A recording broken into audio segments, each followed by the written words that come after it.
All right, boys and girls, welcome back. Sam's Army, episode 2.209. And we got a lot to talk about this week. We'll start with headlines, where we'll talk Champions League final and specifically where it will be taking place in the future. Weston McKennie and his friend, and then Tottenham and their willingness to refund fans. Weekly What If, we'll talk about our fandom and how it could be different. Premier League, well, RIP, IP title race, perhaps. We've been talking about this for weeks. Also, Tottenham and Liverpool, just the ridiculousness that was. We'll also give you guys the power rankings, which are switching to power predictions at this point for the final table. Rest of world, Bundesliga and championship will feature prominently. Then, of course, stoppage time with everybody's, best bets, and Ivan Toney's best bets, and everyone's favorite segment, GOAWs. Now it is time to welcome in these beauties here. Distinguished panel of beauties per usual. First up, we got Mikey Fowler, aka Mikey Podcast. So this is a week late because you just got back from a trip to the West Coast. But I was going to ask you last week, better coast, East or West? Oh, it's East Coast. It's not even close. Not even close. No. LA is, when I think of West Coast, I think of LA, and LA stinks. I don't like anywhere where it takes 20 minutes to get between wherever you want to go and you have to drive. It's all stupid. It's a poorly constructed city. Give me the walkable East Coast all day of the week. You're walkable just completely focusing on LA, completely ignoring like Seattle. I don't care. I don't care. Okay. New York to me is a more walkable coast. That's what I want. All right. Fair enough. This population density, it definitely win on the urban planning is a hobby of mine. Okay. It's your passion. That and interior design. All right. Next up, we got Mr. Dalton Kemper. Everybody has heard us sort of shout out Dalton or maybe yell at him to make sure that we're cutting things. He is our producer extraordinaire. Also, one of the co-hosts of USMNT Thoughts podcast. Check that out. Dalton, good to see you as always. He is a Liverpool fan, by the way, so keep that in mind. I'm the backup this week. I'm the bullpen relief pitcher whenever Tyler can't be here. No. That's not exactly true. We do love to have Tyler, but we did need a Liverpool fan. But you've been on before, and you hold your own. So you're not a bullpenner. You're like that. Right in the middle. We got a whole host. They got like Antoine Griezmann. Griezmann, Hapano, and that'd be cool. A whole bunch of. Did I miss that one? Yeah, sorry. Antoine. My mind is my mind. It doesn't work very well. Your question though. Best thing about being a forward Madison fan? Probably not the U.S. Open Cup game against Chicago House, where I don't even know what level they're in. Came to Madison and won. Best thing, the kits, the jerseys, incredible. Always good fashion options with them, whether it's pink, whether it's light blue, mix of the two. Can't go wrong with Forward Madison kits. You just can't. Yeah, you cannot. Shout out to my guy Will, who helps put those together every year. Yes, those are always a winner, and it's great to have you on here. Let's hit the headlines here. I know Mikey wants to get this going because he's got some playoff games to attend, or at least attend. Once it starts, I actually delay the inevitable ending of it. So don't. That's all right. Yeah, you can just press pause. Nobody will know the difference. Let's go to headlines. UEFA President Alexander Seferin raised the possibility that the UCL, the Champions League final, could be played overseas and in sort of parentheses in the United States at some point in the future. This is a topic that comes up every now and again. I feel like it comes up anytime like one of those heads of organization need to, like, I don't know, get their name out there or maybe distracts people from something else going on. But this time it sounds like a real possibility they're floating. Mikey, what do you think? Yes or no? You like it? You hate it? Like it, yes. Happy it's happening in my generation, because when you think about these things, it's going to continue to expand. It's going to get wider and wider, and it's eventually going to come here. Sam, I have a trivia question for you. From Madrid, a perennial Champions League final attendee, what do you think is farther, Baku, where they had the Europa League final, or New York City? Farther as the crow flies, or farther as on a plane?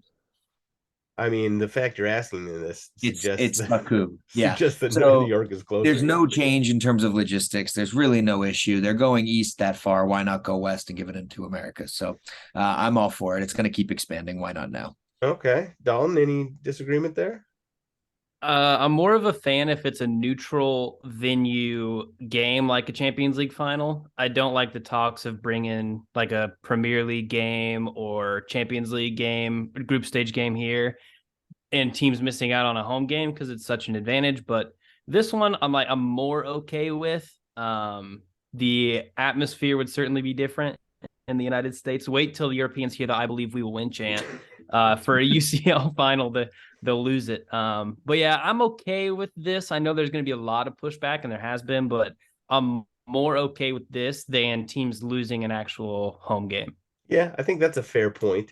The "I believe we will win" thing, it wouldn't even be as bad as "fight and win." I think that's the one where they'd really lose their minds. Yeah. Yeah. Shout out Sounders for that one.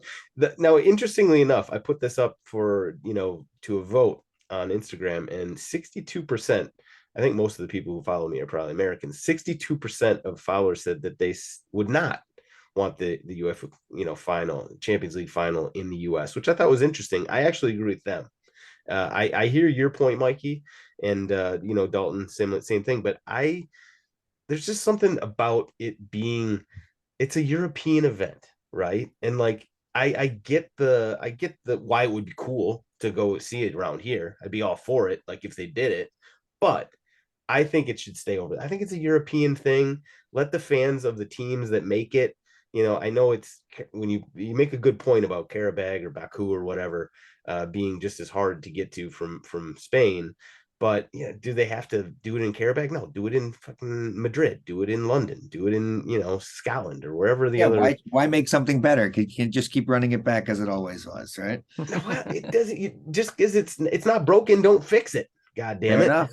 We've reached the philosophical divide. Well, there it is. There's the crux of the matter. But I think you're right. Money talks, and I'd be it's gonna shocked happen if it eventually. didn't. Fucking do it while I'm alive. Who cares? I'd be shocked if it didn't. Would it be as special that would you think it would be as special as going over to Europe to see a Champions League final? You think so? If it was at like MetLife? That's part of my point, is that there's something romantic about going over to Europe and watching a game with the European fans. It would be different here. Like you said that, Mikey, the fan experience would be a lot different if you go to a game in Houston or LA or New York or wherever. I think these finals are so ticket allocated anyways. It's not even Houston. True. I don't know. I can't compare it to like the Super Bowl. Never been. The Super Bowl is so plastic and so it's all corporate and everything. I don't know if the Champions League finals like that or not. I would be surprised if it's quite to that extent at this point, but it's probably getting there. Okay, we'll move on. Weston McKennie is in the headlines, and not necessarily for good things. So his friend basically caused a shitstorm over the last week or so. He went on Twitter. I think he did a Twitter spaces, whatever. See, laugh if you must, Mikey. No, I'm not laughing at you. Okay. I thought it was because my pronunciation of whatever the thing was. But he went on Twitter live, and he basically went on with a bunch of Leeds fans and said that Weston wants out of Leeds. He doesn't like playing there. He's not down with it. And obviously Leeds fans did not take that in a positive light. So there was a huge pushback from that. Weston McKennie had to come out with a statement the next day on Instagram and said friends don't always they speak from their heart, and they sort of there to protect you, but they don't always say what you mean or what you're thinking. So Dalton, you probably thought about this a little bit. What's your take on this? It's funny because in his Instagram post he said people he didn't say friends, which I thought was funny. So I'll put this, I think, in the nicest way possible, that if you're someone who constantly wants to brag about and talk about who your friend is and what your friend is doing and thinking it all and talking about it at all times, you're probably not doing it in the best interest of said friend. So this, I'll just be honest, this guy has for a while lived on this thing of Weston McKennie is my friend and he tells me everything. And then he in turn tells USMNT Twitter everything. And if that's the type of friend you have, he's being very self-serving, I guess is what I'm saying. So if I was Weston McKennie, I would absolutely never tell this guy anything again in my life. But yeah, USMNT Twitter has been so infatuated with this guy ever since they found out he knew Weston. So it's really interesting. But if I'm Weston McKennie, I'm never talking to this guy again because he can't keep his mouth shut. See, I get, yeah, you're right, because this isn't the first time this has happened, right? There was stuff that happened surrounding the World Cup, and stuff like that. So go on, Mikey. I'll go. Yeah, it doesn't even matter if he's getting talked to or not. This kid just needs to shut up. Like, I don't even think at this point Weston's probably giving him much of anything, but it's not going to stop him from talking. There's a certain need for the feeling he's having when he's in the know.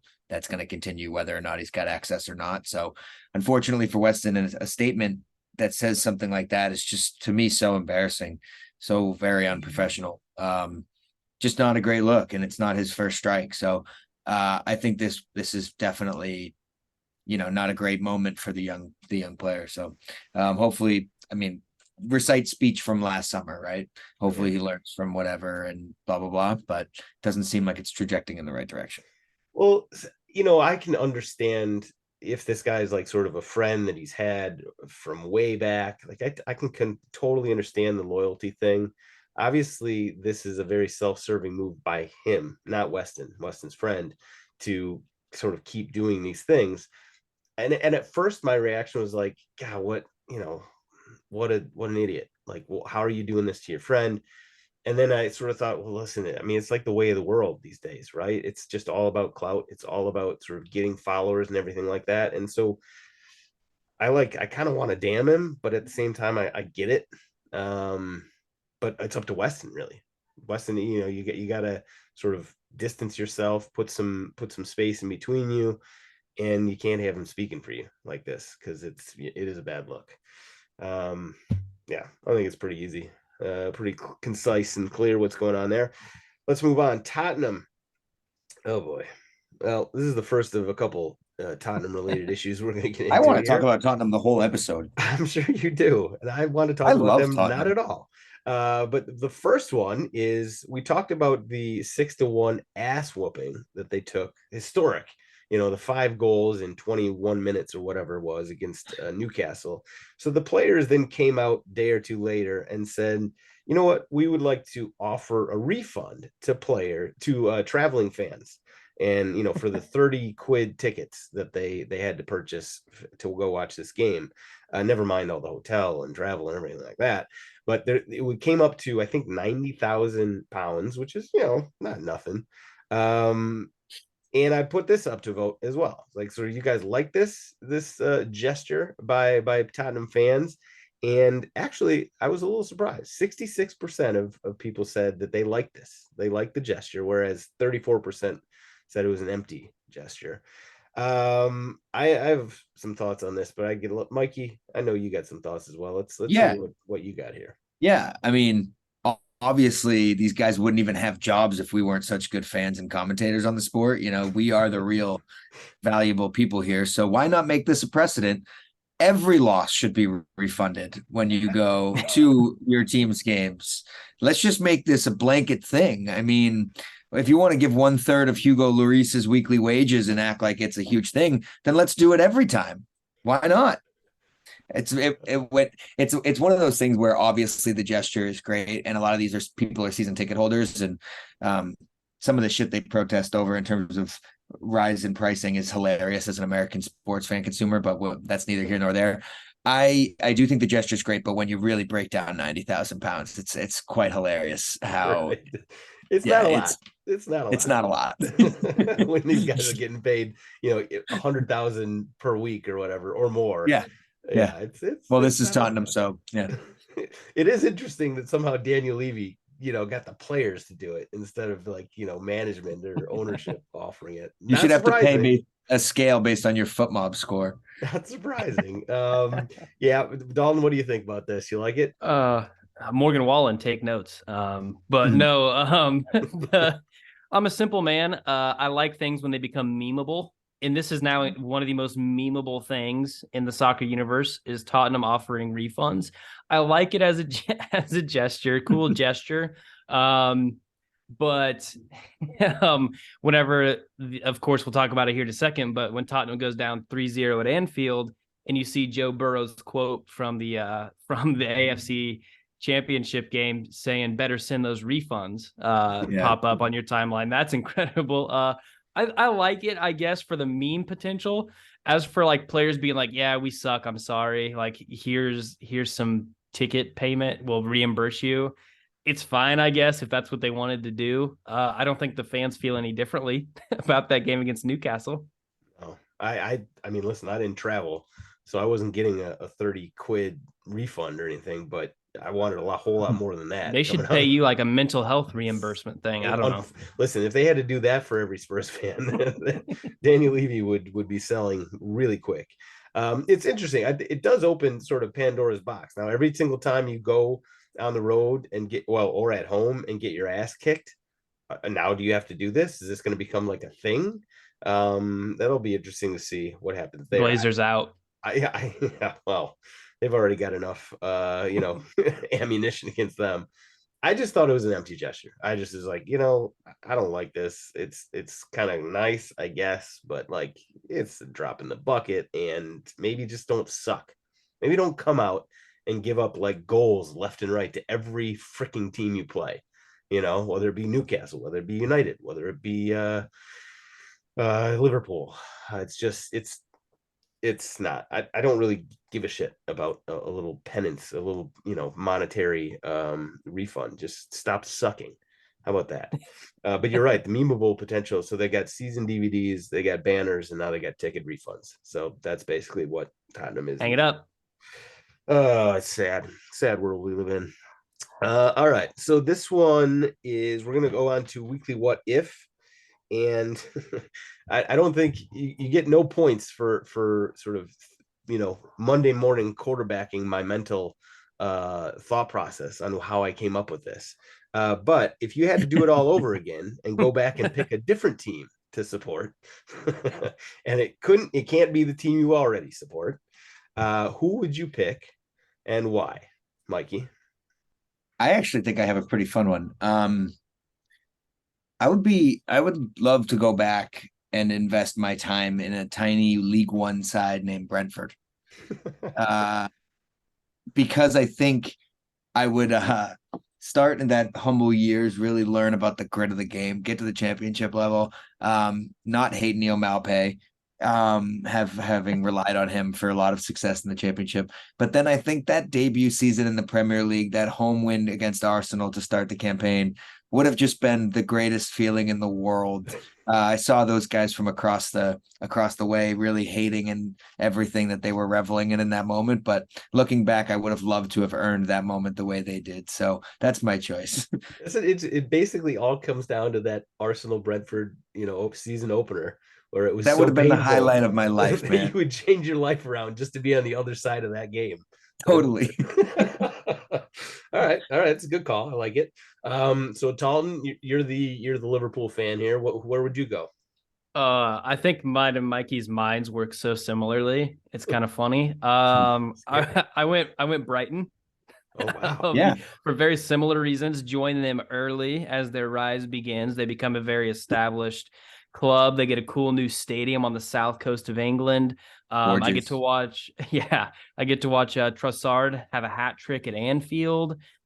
Things like that. As a Brighton fan, like Mikey said, completely changes your perspective on life. So I would have went Brighton because also like they're similarly to Brentford. Like we say this about these clubs that pop up every now and again, obviously that challenge for European spots, and sometimes they end up getting relegated again. But both those clubs seem to be set up for a decent run of success here. So I would go with Brighton. Okay. Fair shouts. I could see, the ones you guys call out would be good ones. I could see like maybe Aston Villa as another interesting one. Oh, yeah. But the reason I didn't go with Villa is I don't think I'd rather be a London-based team. And so I basically focused on London. The travel, it's not nothing. I mean, I know the UK is about as big as Alabama, so it's not like that big. But if you're going to fly into London, it's a lot easier to fly into London, go to games, fly out of London, not like fly into London and take a train everywhere else, even though I love trains. But that's my way of explaining that I think I would probably go with West Ham. because it fits. You really do like pain, don't you? Yeah, it kind of fits my MO of like, the fans just sort of, I'm from the east side of Madison, which is, generally thought of as maybe the socioeconomic backwater of the west side of Madison. So I always grew up, like thinking I was sort of a under, coming. Yeah, well, I'm an east sider, but yeah. Well, I'm going west side because that's where I live. Oh, of course you do. See, of course you do. So put me on the east end of London as a West Ham fan. I just feel like I could fit in there. There's something about Tottenham, the fact we are just in this like constant state of purgatory where we're never going to win anything, but we're also never really going to be threatened with anything on a bad side. We're going to get to you at some point. What's that? Are we going to get to Tottenham at some point? Because I really want to do this fully. We'll get there in just a second. Whereas West Ham is actually, they've been fighting their ass off to stay in the Premier League. I think they got sent down one time.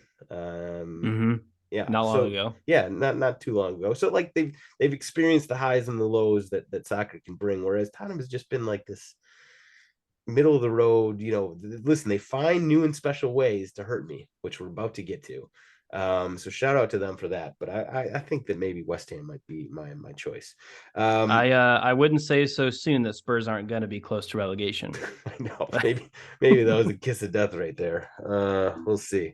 Let's go to Premier League right now. Now, before we get to Spurs and the ridiculousness that was the Liverpool game, and actually, you can lump United in there as well. We got to talk about City and Arsenal. I mean, this was the biggest game of the season. And it was an ass whooping. Mikey, I'll hand it over to you here. How many times do I have to tell you guys that there's certain players who, when they see Arsenal against them, just fucking light up? It was Drogba. It was guys like that. And it's been De Bruyne ever since. I swear to God, Sam, every single time he's lined up against Arsenal in my adult life, it has been a goal in the first 11 minutes, and he finishes with 3 involvements of whatever sort he chooses. He dominates us, owns us, eats our lunch. Made us look like the really, really, really good freshman group that's coming in, and the very technically sound. And these guys are just the older, more established. Rodri was really, really, really alarming. I think this new City formation, by the way, that Pep has somehow unlocked everybody's like nuclear talents from, is going to get them to trouble. I really don't see this team losing again this season. Dead serious. Yeah, I can't disagree with you. They look, especially against you, they looked absolutely. Ake owns that little left area. John Stones owns in front of Kyle Walker, and they just gobble people up. Yeah, I mean, it was that first half, especially before they didn't really take their foot off the gas, but like that first half was men against boys. Like from the very first moment, I thought that they could have been up like 5-0 at half pretty easily. And I got to be honest with you, that second goal, the Stones goal. Listen, we can draw all the fucking. I thought he was offsides for sure. We can draw all the fuck. He is offside. No, he was onside. If you look, I know. No, I get it. I get it. But like, fuck off. That they should have just restarted play. It's a very frustrating result, but one of those things where there was just enough time between the goals to keep yourself holding on a little bit from 0-1 and 1-2, but it was never in doubt ever. I was at Creo's with a bunch of Arsenal fans, and from the first minute they were just sort of like, they were silent. Go on, Dalton. What do you got? At what minute, Mikey, did it go through your mind? You're like, it's over. It's over. This is where it ends. The minute De Bruyne scored. Okay. I was like, yep, see ya. I felt I did like full disclosure, I bet on City -2.5. So some people saw this coming. Thank you, Erling Haaland, by the way. Right. But I keep forgetting it was 4. Yeah. I shut it off. You forgot when he took his hair down, I shut it. When he took his hair down, I said "fuck off" and shut it off. And then I saw he scored with his hair down. Of course, he thought it was over too. That bothers me, and I think it's why Ben White got in a scuffle with Foden at the final whistle. It was such like a fuck you, like I can do this however I want thing. And yeah, it bothered me a lot. I mean, he backed it up by no shit, but it really bothered me. Yeah, fair enough. Yeah, I felt for you so much whenever it happened, because I was like, You saw it coming though, right? Like Yeah. you saw it coming. Every Arsenal fan saw it coming. I was telling people back when it was like City plus 120 a couple weeks ago, I was like, this is the best value you'll ever find in your life. We were never favored. Never. What is it now? Minus 1,300 or something like It's that? great. Yeah, it's done. Yeah. I got City at plus 140. Yeah, I right. think it was That's in January. Yeah, that was a good one of my few good moves as a betting person. Love my boys. Happy St. Totteringham's Day. I'll see you in the Champions League. Yeah, you will not see us. I will say though, Erling Haaland, that layoff he had to De Bruyne for that first goal was beautiful. And I don't think I didn't think Haaland had that in his locker. But he does, and whenever he just like tapped it off to De Bruyne and then De Bruyne's like sprint to finish, it was like, oh, they're just gonna do this today, aren't they? So yeah, it was nuts. Finishing near post. I thought Ramsdale could have done a little bit better. No, fuck off. Turner saves that. Saves that easy.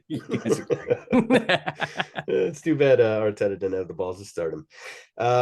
So are you basically giving up on the title race at this point? I'm actually giving up on the rest of the year, to be totally candid with you. Me too. It's going to be very difficult not for me to get enthused.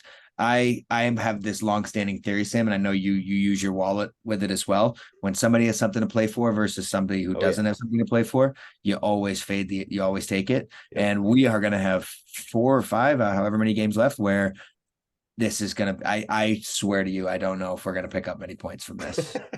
You think, I mean, if you had any other competitions to sort of focus on or, worry about. We're done. You are done, but like there's something. How far ahead are you in the table right now? Is it possible for Newcastle to catch you? Seems unlikely. 10 points back. Yeah. We're gonna beat Chelsea tomorrow, and then I don't know if we win again. Okay.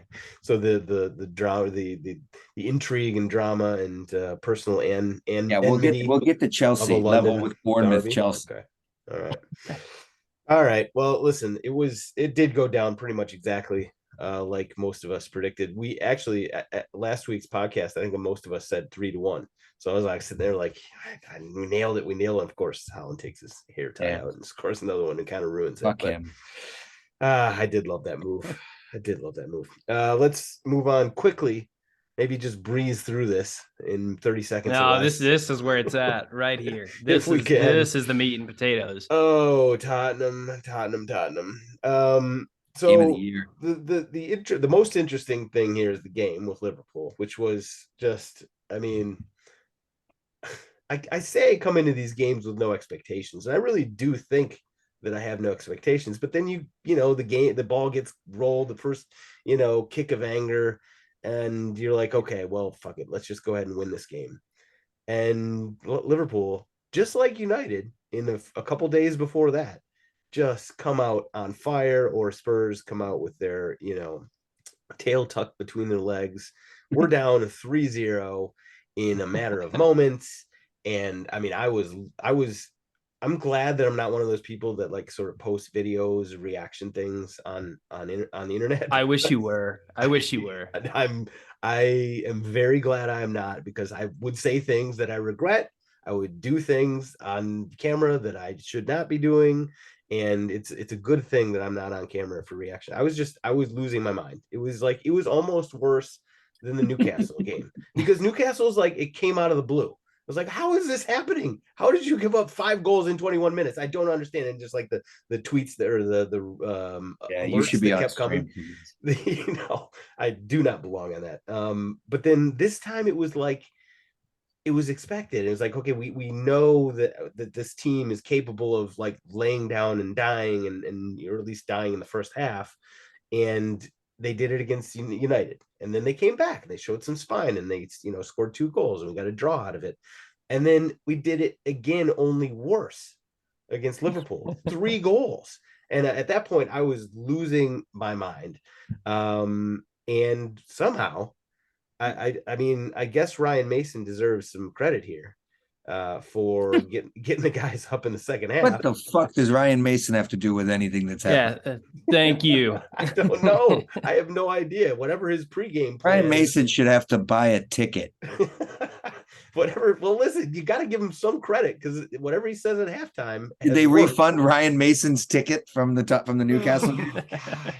Oh, gosh, I'm just, I don't know. Somebody take this over because I'm just gonna whine for an hour. I was in I've never been in such a place of bliss whenever that third goal went in, that Mo Salah penalty. I sat back. I was like, this is going to be a great Sunday. This Sunday, we are lining up for an incredible day to just chill here, revel in this Liverpool walk in the park against Tottenham. And then it was like the 25th or 30th minute and just nothing was happening. It looked like Liverpool was walking, just didn't care anymore. And they were like, we got this game wrapped up. We're done. And I was like, this is bad. This is really, as someone who's watched Liverpool this year, this was bad. I was like, here we go. Strap in. And then you see Andy Robertson give the ball up twice in the span of like 2-3 minutes at left back, and just two incredible chances for Tottenham. The only thing Virgil van Dijk did during this game that we're going to talk about is him clearing the ball off the line. Nothing else. Nothing else matters. Nothing else matters for what he did in this game. I posted an Instagram highlight of him. You know, that guy that basically tore all of his I saw ligaments. That was Virgil van Dijk on that. I didn't think of Van Dijk at all. But then that first goal goes in from Kane, and it's like, oh boy, here we go. Like going into halftime, I was in a very worried state at that time, because we live in a similar but so much different world this year, Sam, where our clubs have found ways to kind of destroy our will to live. And the second half. Welcome to my world every year. Yeah. Yes. the chances were coming for Tottenham. I was terrified. And then that Son one goes in, and I was more terrified. And the second Richarlison comes on. First of all, fuck that guy. I hate that guy. I will always hate that guy. He just, for everything he's ever done, he's a jerk. He's just an absolute, he's terrible. I hate the guy. He's just shit starter. The second you love him if he's on your team, though. Let me tell you that. No, I would never accept him on my team. I would never. The second he comes on, I'm like, here we go. 3-3. Richarlison's going to get his first Premier League goal against us, and he's going to love it. And I didn't think he would love it as much as he did. But he did, of course. Puts that header in. And I was, if you want to talk about if you were on a live stream, if I was on a live stream when it became 3-3, I was also probably not in the right headspace. As I was still ranting to my wife about how terrible this team was and they lacked soul and lacked mentality. Thank you, Lucas Moura assist to Diogo Jota. And then it was euphoria, and I had a great Sunday again. So I got back to the starting point eventually, but both teams have to walk away from that thinking, we suck. Because they do. You suck less though, but I mean, like a little less. Yeah, you took your foot off the gas, like big time in the first half, right? You scored 3 in 15 minutes, and you're right. It's not like the momentum immediately swung to us, but it was like a clear shift, and we had some chances. It just felt like maybe a goal was coming. I didn't think they were going to score 3. I really didn't, but you know, they got the 1 before halftime, which was huge. When Son scored the second one, I was like, okay. I mean, maybe. You know, Richarlison comes on and gets that one. And we didn't even get to like celebrate it for a minute. It was, I think, less than a minute. And already, he celebrated it enough for you, by the way. He did do a fair amount of pigeon dancing, which I love that pigeon dance now. Hated it with Brazil. Yeah, I hate it. It's stupid. It's stupid. The fact that he makes people so mad is one of the things I love most about him. But we didn't even get to celebrate it like properly before, you know, Moro was handing Jota a goal, and you guys were just winning the game. Honestly, it didn't feel like a game that we deserved to win, even though we were the better team. Come on, Ryan Mason. For a lot of it. For more of the game, it felt like I'll give you half. We were in control. But whatever. I just didn't feel like a game that we deserved to win after we came out 3 goals away. Were you mad that Jota was on the field? Because there were people saying Jota shouldn't have been on the field. This should have never happened. It was dangerous, and I definitely could have seen that being a red. I also saw that I think that there was a tackle. I think Skip made. On Diaz. So that could have been red too. So I wasn't really that worked up about that play. I'm, you know, I don't know. Yeah, it could have been a red, but so could Skip have been a red in the other one. And that was my thing. Is there were people online talking about, well, Jota shouldn't have been on the field, and so he should have never scored the winner. This should go down as a tie, blah blah blah. But Oliver Skip's tackle, play defense. That's more important. Oliver Skip's tackle on Luis Diaz was also very debatable on if he should have stayed on the field or not. So I'm glad you aren't in that camp. Yeah, I don't usually fall into like the should have been a red here, should have been a red there, it should have changed the game. I mean, sometimes there's reds that really do fit that category. That one didn't feel like it.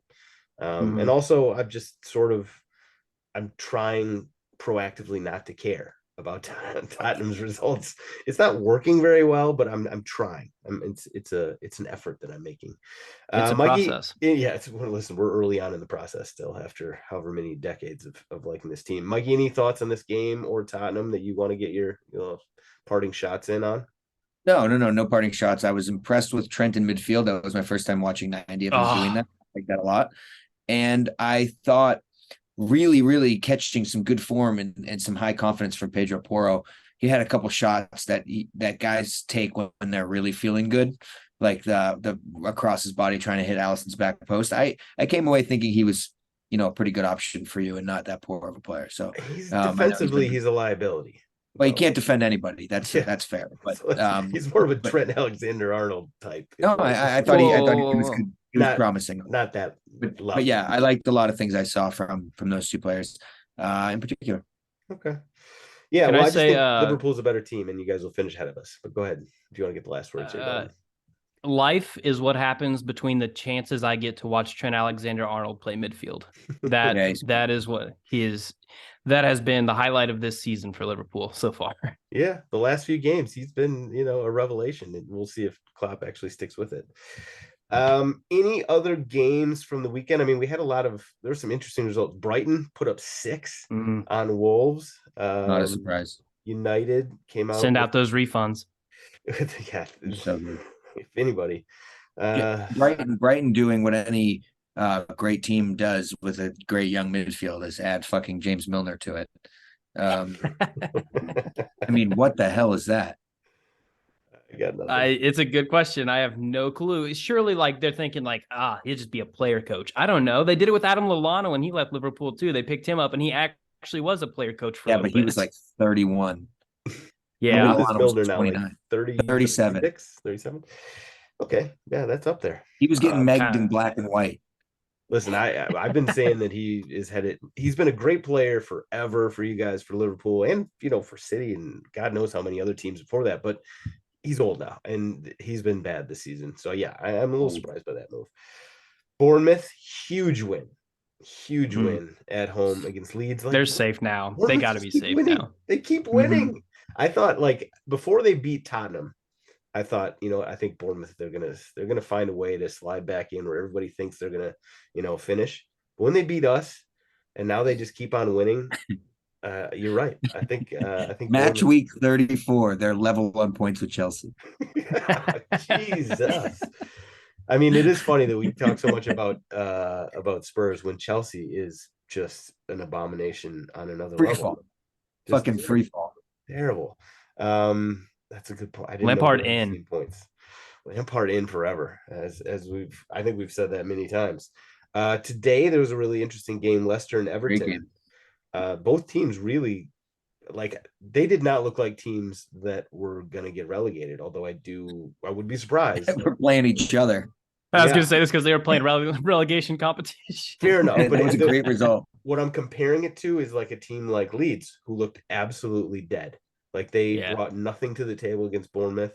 And I saw a tweet thread of one of the supporter groups that were right now with 2 games, 3 games, however many games are left, they're calling for the coach to be sacked and for the board to be shaken up. I mean, that you really got to be in a bad place to be doing that. I think I think Fabrizio just reported before we started this that he might be sacked in the next 24 hours. Garcia, my God, he's been terrible. They've been terrible under him. I saw this stat from somebody at The Athletic. I'll pull it up really quick. So it was from John Muller. So he has this, graphic of Leeds team strength during this season under Marsh and then Gracia. And like the team strength under Marsh is just sort of, it's okay and trending upwards actually. And then they fired him and it just takes an absolute nosedive. And it's been like the worst team in the league since they got rid of him. And I think his caption was, I don't think the coach was the problem. And I think he's got a point there. But yeah, this move, it just shows like, the knee-jerk reaction to get rid of coaches is not always, the right Leeds one. need to go down. This is a Bielsa team 30 managers removed from him. Go down and reconfigure what the hell you're gonna do. Yeah, it pains me to say that about Leeds United States of America, but at this point they're certainly trending in that direction. But Tyler Adams and Weston McKennie will both be gone if they go down. And I don't think playing at the championship's the worst thing for Brendan Aronson. Yeah, I mean, like we'll see how they. The critique on Aronson is he just needs to bulk up a bit. I'm counting him as down. I'm counting Leeds as you got him down. Well, that's where we're going with this. The next thing, power rankings, which at this point is transitioning to power predictions, I guess, power picks. So top four. I think the only thing interesting to talk about is if anybody has a hot take on who's going to finish fourth, because I think we've all got City up top, Arsenal second, unless Mikey wants to go real hot take and say somebody catches Arsenal, Newcastle third, and well, I mean, listen, I guess you could have United jump Newcastle if somebody wanted to go that route. What go one through four, Mikey? Who you got? Oh, it's chalk, man. You're just going straight City, Arsenal, Newcastle, United? Yeah, I mean, it's going to be a matter of too little, too late for Liverpool. Yeah. I was championing them to finish top four for a while, but I think those days are long gone.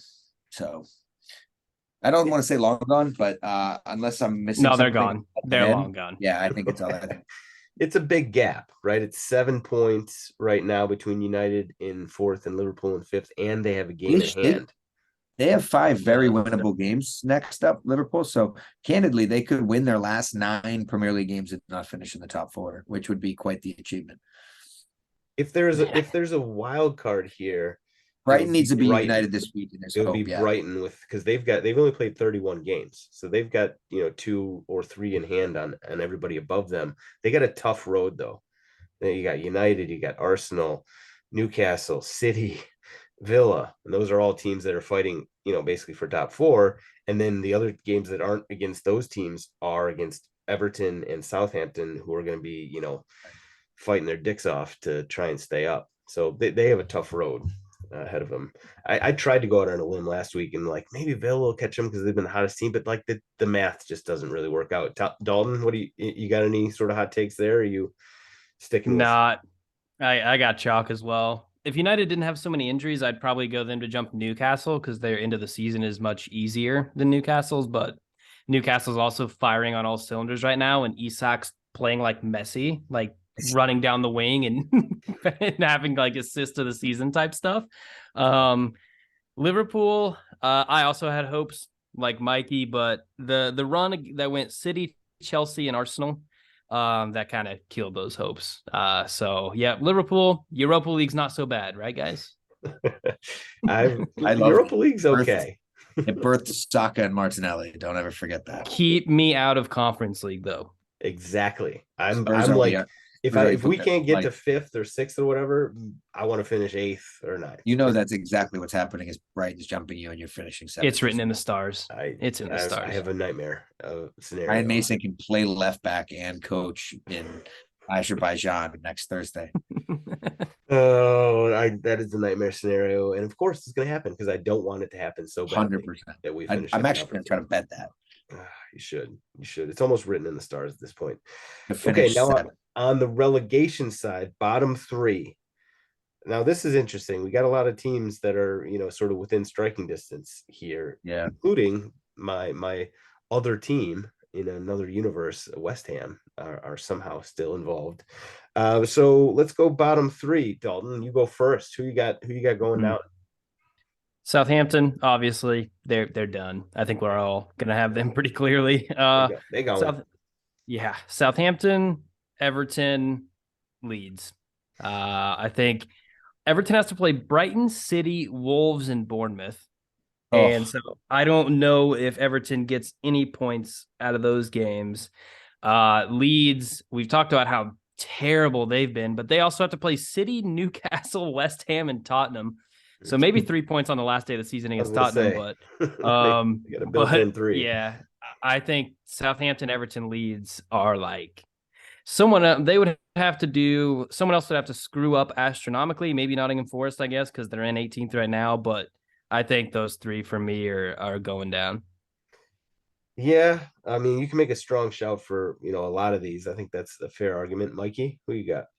man, this is pretty tight. I'm looking at Leicester here, away to Fulham, then Liverpool, Newcastle, and then West Ham. Oh man. All right, I'm gonna say Southampton. Obviously, I think Everton win their last two and stay up. Wolves and then home to Bournemouth. I think it's Southampton, Forest. It's got to be Leeds, but Leicester's gonna. It's gonna be. Oh my God, so tight. But it's gonna be Leeds. You and I are on the same page on this. We all have Southampton going down. I think I think Forest goes Leicester's in down. fucking trouble, man. I think Leicester goes down. It's like sort of a half dozen, six versus half dozen thing with Leeds and Leicester. And I just, my heart is saying I can't say Leeds. So I'm just going to Yeah, say Leicester. But it's going to be really close. I agree, though. I think Everton get out of this somehow, some way. I think they do too. I really Think do. so, man. I don't know. Yeah, I haven't I stopped look at thinking. those games and I'm like, I don't know, man. I know It's, the last. whew. I mean, first of all, Wolves deserve to go down. Don't know how they're alive. It just is more proof that if you really, really don't have anything else to do, bring Diego Costa in for a trial. Who's done absolutely nothing, and yet they've been He a gets a much better standing team. ovation when he comes off at 60 minutes every week. And for some reason, the announcers, the fans, the players all attribute every victory to him and his work rate or something. I don't know what it is. Good for him. I don't know how he's It's doing it. crazy. He's changed the mojo. Good. See, yeah, he brought a different mindset. But to your point, Dalton, on Everton, I think that Everton is a different team when they have Calvert-Lewin on the field. So if he can stay healthy, he looked pretty good today. If he can stay healthy, that's the key for me. If he gets hurt like he does every other game, then I would be worried about Everton. That's my thesis anyway. I like it. What about the weekend to come? Any games stand out? Oh, actually, we got the week. Before we get to the weekend, we got the week, and we got some big games. Arsenal, Chelsea start us off kind of hot tomorrow. Not that there's really that much to play for all of a sudden, interestingly enough. But I agree with you. I think Arsenal win this game. And by the way, Arsenal, I've been saying this for like a month and a half now. Arsenal overs are just free money.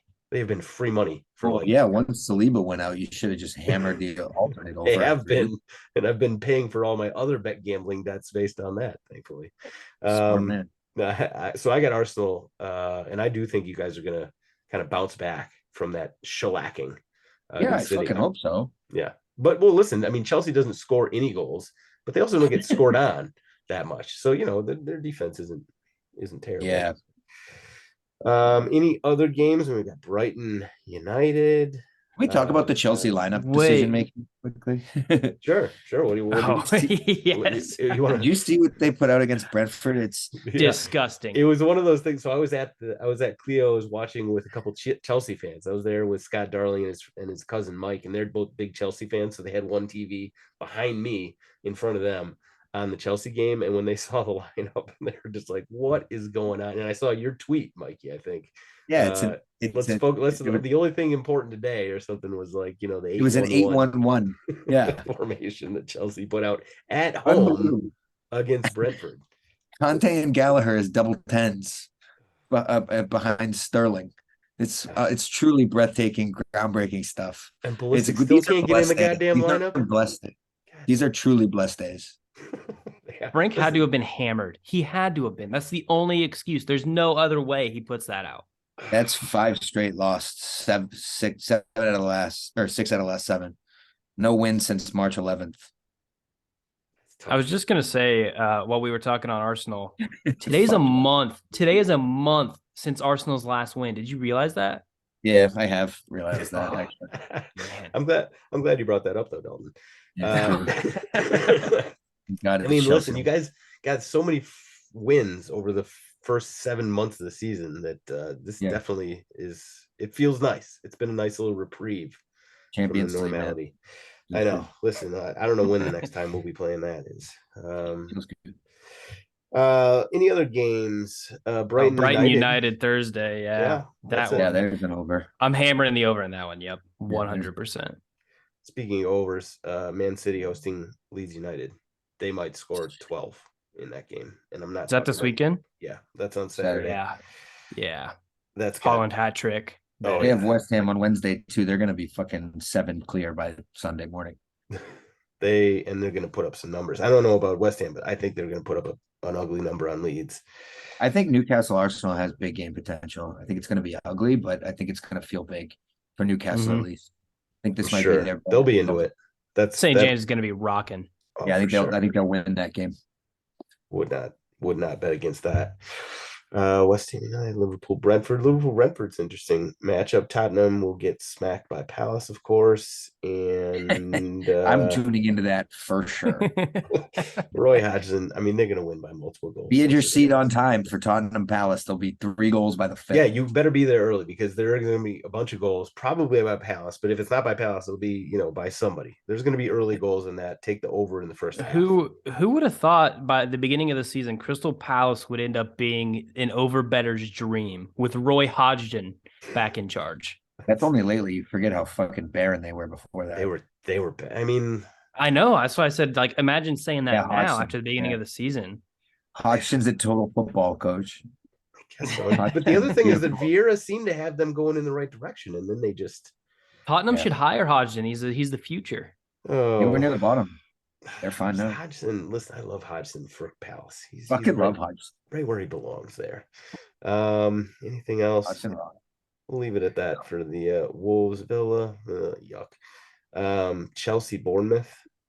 Absolutely. Hammer the over in Liverpool Brentford too. Liverpool Brentford. Yeah. Liverpool. Listen, any City Liverpool and Arsenal game at this point, I'm just automatically betting over if I was going to bet on it. Okay. Let's go to rest of world. So no MLS hitting quit at minute because the Minuteman himself is traveling. But we will do a couple rest of world checkups that I've been meaning to do this for a couple weeks. Bundesliga and the Championship are both very interesting. Bundesliga especially is just the title race is the best in Europe, at least in the big leagues. So Bayern came into this past weekend, they were behind Dortmund.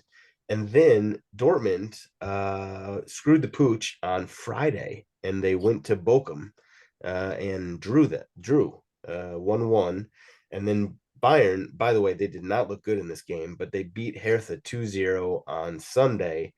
And so now Bayern has retaken control of the title race. So Dortmund's on 61 points, Bayern's on 62. They're at 18, so they got 4 games left. This is a great title race. If people aren't watching the Bundesliga, they absolutely should be coming down the stretch. It's very easy to watch on ESPN Plus. No free ads. Mikey, what's your thoughts on how this goes? Dortmund do not at all look mature enough to see through a title race against Bayern. I would have disagreed with you until this weekend's game. I thought they were looking good, but then this weekend you can't go to a team like that. I watched that game and it was very frustrating. They kind of got screwed. Let's be honest. Like there were some referee decisions. I agree with you. They got the short end of the stick on, but frustrating match. I just think still got to win that game. Bayern are still one of the best teams in the world, bar Upamecano. And so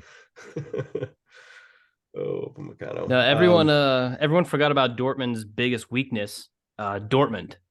They always do this. It's like Mikey said, if you're going to play with a bunch of young players like they always do, that's awesome. And you're going to get them a lot of money whenever you sell them. But when it comes to these title races and needing wins, I'm sorry, but like 19 through 22-year-olds all filling your team, and Marco Reus is not going to be enough. Yes. And it sucks because I think we all probably want Dortmund to win and in this Bayern reign, but like Dortmund, I just don't know if they can do it. It's tough. I know so coming into this past weekend, the odds were pretty tight. I don't know if Dortmund were the favorites or not, but that got turned on its head based on these results, which is interesting because Bayern at home against, the worst team in the league, Hertha, did not look impressive, but they do now control their own destiny. I got to go through this whole login thing to get the Bundesliga odds, which is there's a Bayern and Leipzig game on May 20th that could decide this if Dortmund win out, which, like I said, they probably won't because they're their own worst enemy. But Dortmund's last few games are not incredibly difficult. That's the game that if Bayern's going to screw it up in Dortmund's favor, that's the one I'd be looking at. Okay. Right now, the odds, Bayern Munich is -335 to win the Bundesliga, but Borussia Dortmund +200.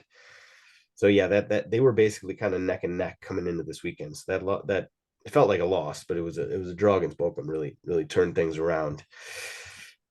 Point being, watch the Bundesliga. It'll be fun coming down the stretch. And this Sunday, my bet is Wolfsburg over Dortmund. So, wow, Wolfsburg looks good. They get hot. I bet on them in the early season. They won like a 4-0, 5-0, 6-0, and then they go ice cold. They have caught fire, and they're gonna score 3+ goals against Dortmund on Sunday. Post World Cup, Wolfsburg was the best team in the world. I will stand by that. They just started again 5-1 against Bochum, and then 3-0 early against Mainz the other day. I think they continue to do that and explode. I'm getting on that. Upset special. Other rest of world status check on the championship. So I've mentioned a couple times that Burnley is, they're coming back up, and I think they officially now have solidified they're winning the championship. They are the title winners. As I've said, Vincent Kompany has this team looking like a completely different squad. Just a completely different team than you remember last time they were in the Premier League. We'll see if he's still the coach of Burnley next season. That'll be interesting. But other things to point out: Sheffield United likely coming back up as well. Luton Town. This is a club that is absolutely tiny. They've been flying through the ranks. Not quite as much as Dorking Wanderers. Just shout out to my friend the Dorks, but Luton Town is in 3rd place in the championship right now. This is a club. The payroll is like, I think I saw it's like 6 million. They're based on they're just put together with chewing gum and twigs and free loans and transfers, free transfers and loans. Sorry, got that wrong. They're a football manager club. They really are. Their payroll is tiny. Their stadium is not even close to being ready for a Premier League game. You got to go through a subway to get in the front entrance. To the back entrance, you got to walk up some steps on somebody's back lawn. It's crazy. Their stadium is absolutely tiny, and yet here they are in 3rd place in the championship, in a great spot to go up. I mean, obviously they're going to have to fight their way through it in the playoff, which is never easy. But man, they have just looked really, really good. They're 5 points clear right now of Middlesbrough. So shout out Luton Town. I've sort of had this, being a sort of tangential Watford fan since I went over and watched them in the FA Cup final. Their biggest rival is Luton Town. And so I've sort of had this, just latent hatred for Luton Town for no good reason, none at all. So I guess I'm sort of, that's thawing. I gotta respect the work they're doing this season. Millwall is in Coventry. We got some teams that have not been in the Premier League in a long time that are in the mix here. Sunderland, they just had a really tough draw this past weekend against the aforementioned Watford, which really hurt their chances to make the playoff, which stinks because everybody knows the Sunderland story, the trials and tribulations that they've been through over the last 5-6 years.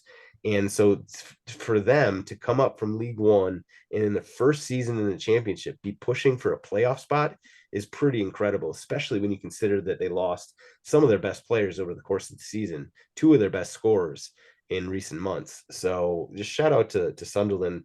I know their fans got to be sort of kind of like Arsenal. You've had an incredible season. It's not going to end the way you wanted it to, but shout out for having a great season. Any other thoughts on the championship or any other, Mikey? Seventh division Uruguay or something like that? No, go. I'm looking at this. Why is the last day, by the way, of the championship season on a Monday? Like what? Who did that? That makes no sense. Anyway, must be one of the 15 bank holidays that yeah. have. I don't know. Next Monday is when all the last games are, and I'm looking at these fixtures. There could be some insane scenarios coming down the stretch on Monday with Blackburn plays Coventry Blackburn plays Millwall. If Blackburn wins, they can jump Millwall from 9th into 6th if other things go their way. Sunderland, if they win and Coventry loses and they play Middlesbrough, who's in 4th right now, Sunderland could very well win their way in and go from 7th to 5th. So there's a ton of things that can happen. Like this might be a next Monday. You really don't want to work type thing. Throw it on in the morning and it leads you to your lunch. That's perfect. Nice little Monday morning. Morning moments of Zen. 2 hours of Zen there. Yeah, it's 9 a.m. Central Time is when all the games kick off. There has to be a story that makes sense for that, but yeah, I don't know why. I'm gonna guess it's whenever none of the other levels in England are playing, so they want people to watch. Yeah, it must be it. I would have thought that they could still do that on like a Sunday, but interesting. Okay, let's put a bow on this episode with stoppage time. So we're gonna start with best bets. Mikey, you already gave us yours. Are you sticking with that one? Yeah, Wolfsburg to beat Dortmund. Okay, I love it Sunday. All right. It's probably got to be an upset, right? I mean, Dortmund have got to be favored in that game. I'll look at what the I'll do it right now. Odds are. I almost got it up. Okay, so yeah. Well, wow, it's actually a big underdog. Borussia Dortmund so it's at Borussia Dortmund.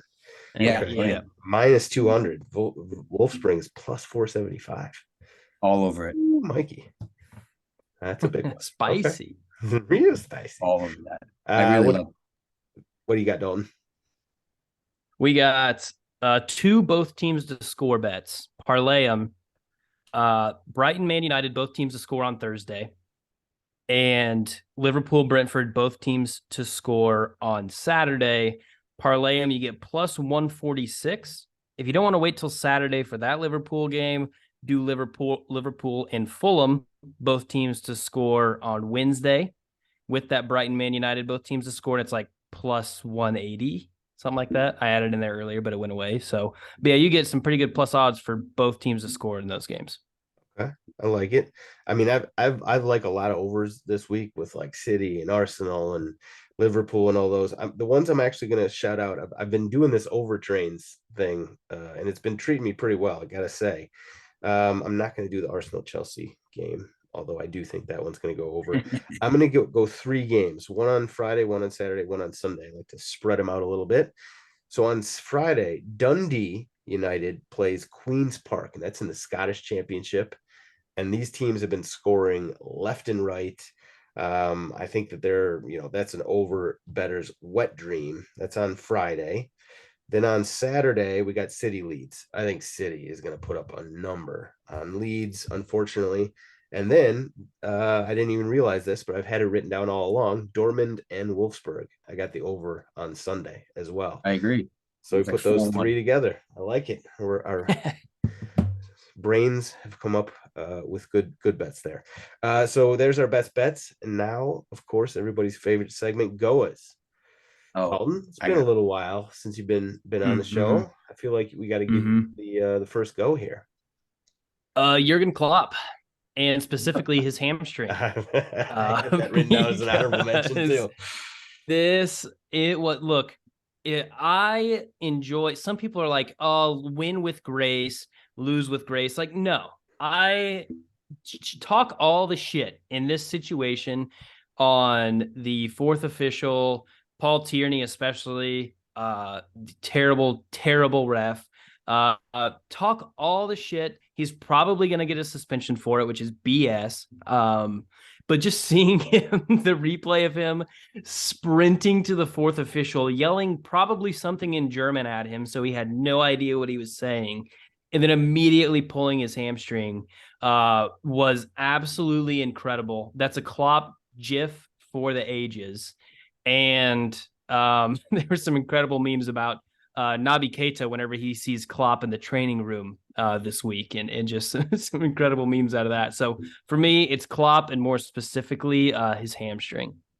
It's a good call out. I had that one written down as an honorable mention. I agree with the shit talking thing, especially because it was at the fourth official, right? It wasn't even at. It was at the fourth official, but I think he was obviously pissed at Tierney the whole match. So I think he was taking the Tierney anger out on the fourth official. And the fourth official, credit to him, he just stood there and took it. He did not move. He was like one of those what do you call those knights at the palace? Yeah, the what is it, honor guard? Something yeah, like whatever it is. That's what I was impressed.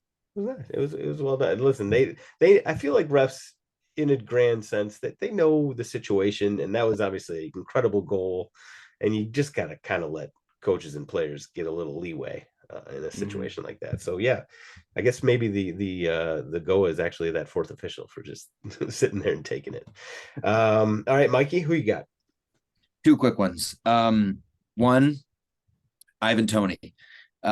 Congratulations on joining the exclusive Mikey's Brain Club of 20 goal Premier League scores that will be great trivia answers one day, joining only one other player so far, 2019 Danny Ings from Southampton, bagging 20 that year. So this, if you haven't looked, Ivan Toney has 20 Premier League goals this season, a huge honor, but will unbelievably be forgotten as everyone's numbers are juiced this year. So he's added to the list with Danny Ings. Especially one guy's the numbers. Yeah, I know.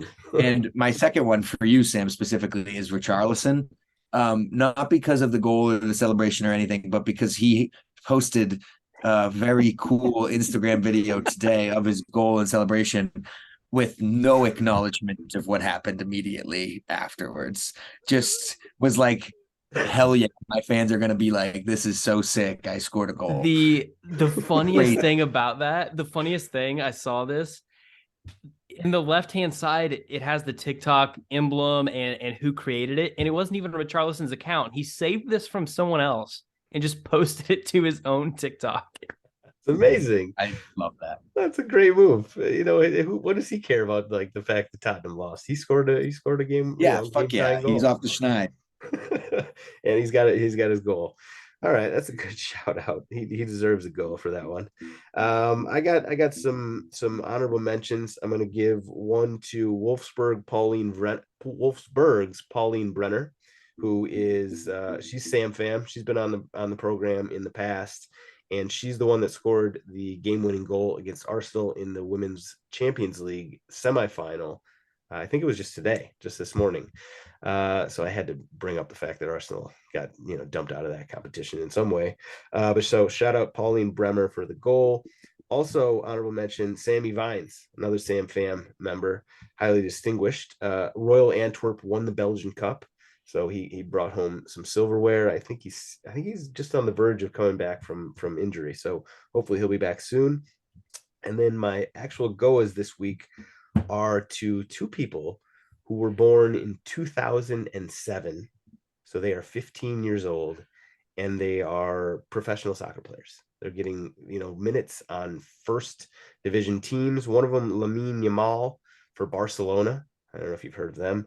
And then Melanie Barcenas for San Diego in NWSL. They were born in 2007.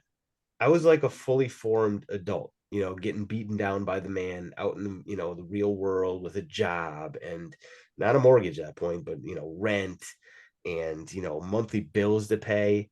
And these people were this two were being born, and now they're professional soccer players. I've never felt older than when I saw like those tweets of 15-year-olds going out there and balling out. So shout out to them. Well done to all the youngins out there. And that's all we got. Dalton, thank you. Always great to have you. And sorry for yelling at you on the pods when you're not on. Dalton, cut that and all that. You do a great job producing. Thank you. Can't thank you enough. Thank Mikey, you. you're the man. Sorry for keeping you from all your sports today. And actually, a extra shout out. He's got the Celtics game, and he lives in New York, and the Rangers and Devils are playing, and yet here he is out there talking footy with us. So that's Mikey. You're the best. Everybody else, thank you for listening. One thing I forgot to mention at the top of the pod, we actually have an interview. So I'm about to send it off to a quick chat with Christian Ramirez of the Columbus Crew. Here we go.